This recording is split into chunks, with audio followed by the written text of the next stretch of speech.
болсодан кийин мен ички иштер министринин орун басары болгом. Именно анда ички иштер министрлигинде коррупция менен күрөшүү башкы башкармалык бар болчу. Мен ошондо следственно оперативный группа түзүп, Максимдердин жеп кеткен акчаларын изилдөө боюнча чоң фактын таап чыккан. Агропрокорпорация деп Бакиевдин убагында түзүлгөн. Ошо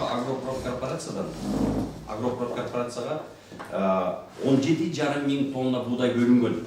Ошол убакта ундун баасы көтөрүлүп кеткен. Ошо ундан буудайдан ун жасап туруп эл журтка арзан баада бериш керек болчу. Бирок Максим ошо башында туруп 17,5 миң тоннаны Госмотрозревден алынган.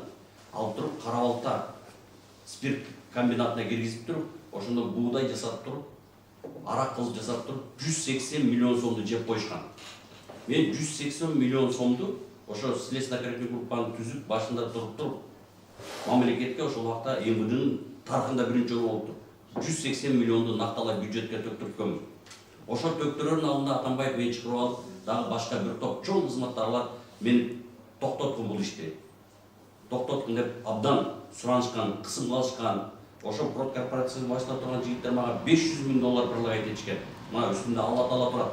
Эгер мен калп айтсам, ошону албай туруп, ушунча төктүргөм. Мен Атамбаевге айткам ошондо.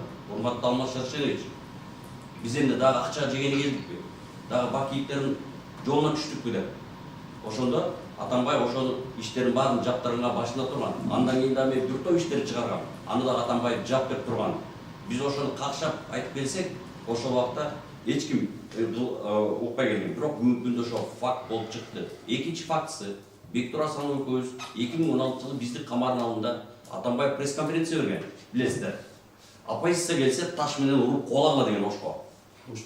Ошко бар. Ошондо биз 12 мартта 2016 жылы Атамбаев үстүнө Ген прокуратурага арыз жазганбыз.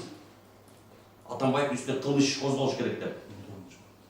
19 мартта. Мына ошол иш козголбой турат. Мына факт бул элди бөлүп жарганга түрткөн.